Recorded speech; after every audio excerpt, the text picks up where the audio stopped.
ఒక ముఖ్యమంత్రిగా గంత పచ్చి అబద్ధాలు, ఎంత అవమానం ఆ పదవికి.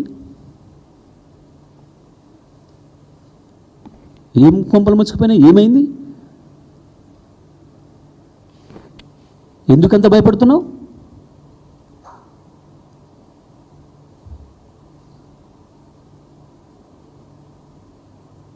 పోతే పోతుంది పదవి. జైలు పోతున్న భయం ఉందా? దేని కొరకు భయపడుతున్నావు?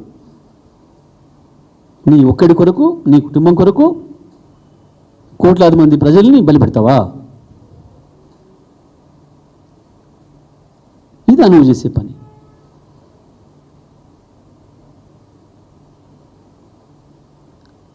కాళేశ్వరం మీద అబద్ధాలు మాట్లాడి కాళేశ్వరాన్ని ప్రారంభించకుండా చంద్రబాబు చెప్పిన డైరెక్షన్లో ఇవాళ కాళేశ్వరం ఉన్నది, కాళేశ్వరం నుంచి మేము నీళ్ళు ఎత్తుతున్నాం 140 టీఎంసీల నీళ్లు అని చెప్పి మనం చెప్తే బనకచెర్లకు ఎట్టి పరిస్థితుల్లో అనుమతి వచ్చే అవకాశం లేదు.